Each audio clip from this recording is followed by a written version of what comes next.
Hello everyone, welcome back to train your brain. Train your brain एक platform है जिसके through हम उन लोगों के साथ कनेक्ट हो सकें जो लोग बहुत इजीली उनको नॉलेज नहीं मिल पा रही है। They are not going to schools और they are in private organisations में वो काम भी कर रहे हैं, साथ साथ वो अपनी पढ़ाई भी पूरी कर रहे हैं। तो उन लोगों के लिए खास तौर से ये चैनल बनाया गया है so that they can brush up their main topics. और 11th-12th में, ग्रेजुएशन में, पोस्ट ग्रेजुएशन में जहाँ पे आपको कोई प्रॉब्लम आ रही है तो आप उन टॉपिक्स को रेफर कर सकते हैं इस चैनल के थ्रू।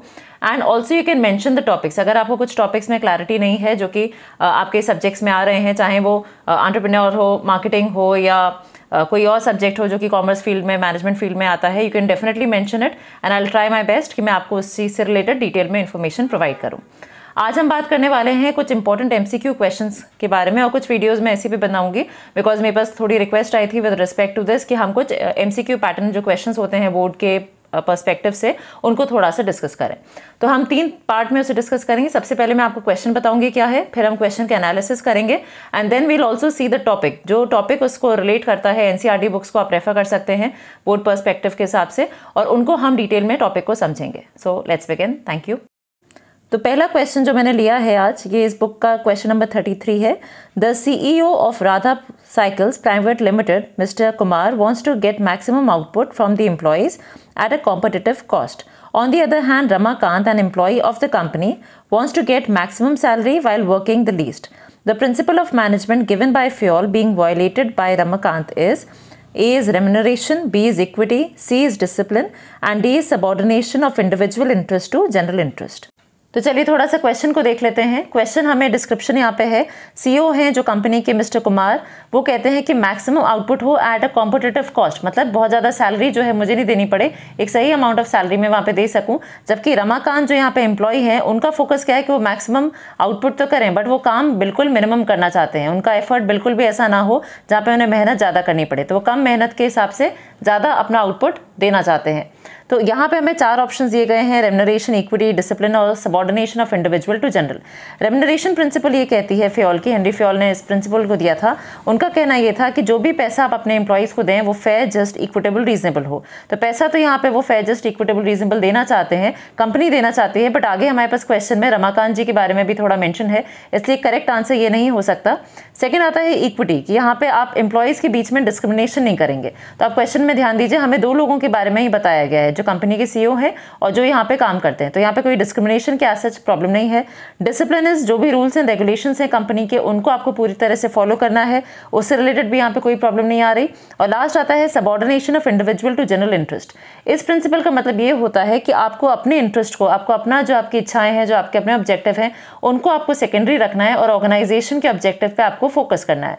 तो यहाँ पे जो मिस्टर रमाकांत है, उनका फोकस भी यही होना चाहिए। उनकी पूरी कोशिश ये होनी चाहिए कि मैं मैक्सिमम आउटपुट दूं and I should work my best. तो उनकी कोशिश सिर्फ मैक्सिमम आउटपुट पे ना रह के उनकी कोशिश ये भी होनी चाहिए कि मैं अच्छा काम भी करूं, क्योंकि आप अच्छा काम करेंगे तभी आप मैक्सिमम आउटपुट दे सकेंगे। तो यहाँ पे जो करेक्ट आंसर है that is subordination of individual to general interest.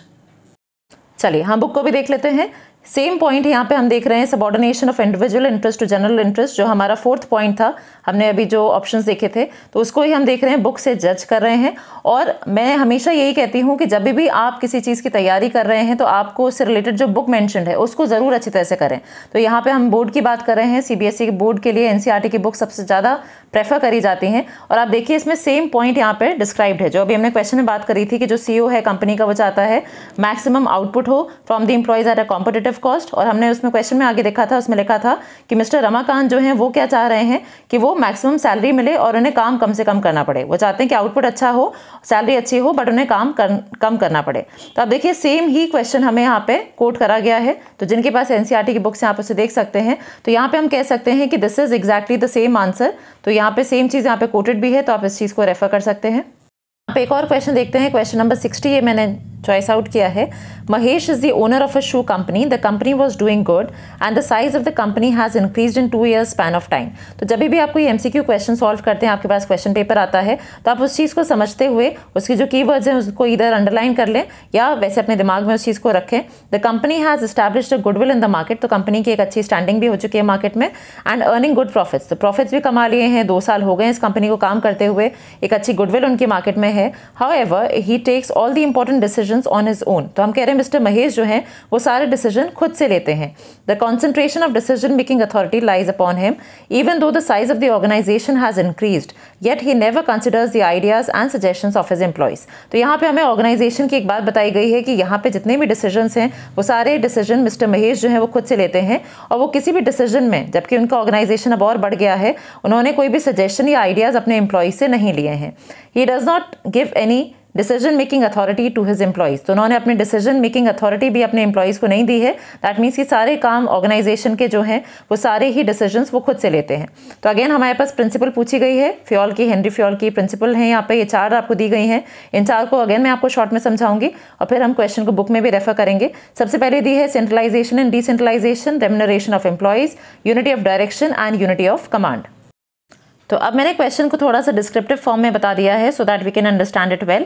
Mahesh ji के बारे में बात हो रही है, वो एक शू कंपनी के मालिक हैं, ओनर हैं, और उनकी कंपनी में पिछले 2 साल से अच्छे प्रॉफिट्स हो रहे हैं, गुडविल बढ़ रही है, और जितने भी डिसीजंस हैं, यहाँ पे कुछ नहीं, यहाँ पे लिखा है सारे, all decisions he takes on his own. वो खुद से ही सारे डिसीजन लेते हैं, कोई सजेशन नहीं पूछते, डिसीजन मेकिंग में कोई इंटरफेरेंस नहीं है एम्प्लॉयज से। तो अगेन हमें 4 यहाँ पे आपको दिए हुए हैं, 4 प्रिंसिपल्स दी हुई हैं हेनरी फ्योल की, और पूछा गया इन चारों में से कौन सी सही प्रिंसिपल है। तो देखिए, फेयर रेम्यूनरेशन के बारे में मैंने अभी आपको पहले ही बताया था कि जो भी आप पैसा दे रहे हैं अपने एम्प्लॉयज़ को वो फेयर, जस्ट, इक्विटेबल, रीजनेबल हो। तो देखिए यहाँ पे इससे रिलेटेड कुछ भी इन्फॉर्मेशन नहीं है। यूनिटी ऑफ डायरेक्शन का भी कोई प्रॉब्लम नहीं है कि एक हेड और एक प्लान की बात होती है कि किसी भी डिपार्टमेंट में सब लोग एक ही प्लान को मानेंगे, एक ही हेड की बातों को मानेंगे। तो ऐसा भी नहीं है, यहाँ पे एम्प्लॉयज़ जो है उनकी बात को मान रहे हैं, तभी डेफिनेटली वहाँ पे प्रॉफिट्स हो रहे हैं। यूनिटी ऑफ कमांड का भी प्रॉब्लम नहीं है, एक सुपीरियर एक सबऑर्डिनेट की बात करते हैं, तो ऐसा भी यहाँ पे कुछ डिटेल में नहीं है। अब देखें, इसके बारे में सबसे ज्यादा बात हो रही है, तो अपना जो ए ऑप्शन है सेंट्रलाइजेशन एंड डिसेंट्रलाइजेशन, उसके बारे में खास तौर से बात करी गई है। इसको पहले समझ लेते हैं। अगर आपने पहले एक वीडियो मेरा देखा हो जिसमें मैंने टॉप, मिडिल और लोअर जो हमारे लेवल्स ऑफ मैनेजमेंट है उसके बारे में मैंने बताया था, नहीं तो आप उसको चेकआउट कर सकते हैं। लेवल्स ऑफ मैनेजमेंट हमारे पास 3 होते हैं, टॉप, मिडिल और लोअर। तो जो टॉप होता है वो खासतौर से सारे डिसीजन मेकिंग जब करता है उसको बोलते हैं सेंट्रलाइजेशन, और जब ये डिसीजन मेकिंग आपने सारे लेवल्स में डिस्ट्रीब्यूट कर दी होती है that is known as decentralisation. तो हमारे इस क्वेश्चन में यही बात हो रही है कि उन्होंने अपने ऑर्गेनाइजेशन को एक्सपैंड भी कर लिया है, ऑर्गेनाइजेशन बढ़ भी रहा है, तभी भी डिसीजन मेकिंग जो है वो मिस्टर महेश के पास ही है, जो कि ओनर है, जो कि टॉप लेवल पे है। तो यहाँ पे जो प्रिंसिपल वायलेट हो रही है that is centralisation and decentralisation. चलिए इसे एक बार बुक से भी देखते हैं। चलिए इस पॉइंट को देखते हैं, सेंट्रलाइजेशन एंड डिसेंट्रलाइजेशन। यहाँ पे लिखा हुआ है there is a need to balance subordinates involvement through decentralization with managers retention of final authority through centralization. The degree of centralization will depend upon the circumstances in which the company is working. In general, large organizations have more decentralization than small organizations.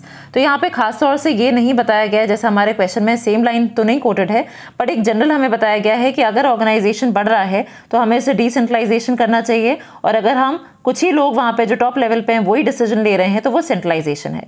तो यहाँ पे हमारा जो correct answer है that is centralisation and decentralisation. So आज हमने बात करी 2 इंपॉर्टेंट क्वेश्चंस को देखा था, एमसीक्यू पैटर्न के हमने क्वेश्चंस देखे थे हेनरी फ्योल की प्रिंसिपल से related, and I am giving you 1 question right now. Please देखिए कि कितनी प्रिंसिपल्स थी हेनरी फ्योल की, और अगर आप उसे अभी कमेंट बॉक्स में मेंशन करते हैं आई विल अंडरस्टैंड कि आप जो है अपने बोर्ड एग्जामिनेशन की तैयारी बहुत अच्छी तरह से कर रहे हैं। तो ये ही जो क्वेश्चंस हैं आप इन पे और प्रैक्टिस कर सकते हैं, और कोई क्वेश्चन आपको नहीं समझ में आ रहा हो तो आप मुझे क्वेश्चंस को कमेंट बॉक्स में मेंशन करें या आप मेल कर सकते हैं। आप मुझे बताएं, हम उन क्वेश्चंस को डिटेल में समझेंगे, हम एनसीईआरटी से भी उसको रेफरेंस देखेंगे, उसका आंसर कैसे, जो भी हमने प्रोबेबल आंसर सोचा है वो क्यों होगा या क्यों नहीं हो सकता है, वो आंसर जो मे बी आपने सोचा वो क्यों नहीं पॉसिबल है। And please make sure that you subscribe the channel and like the channel and comment also. Thank you so much. All the best.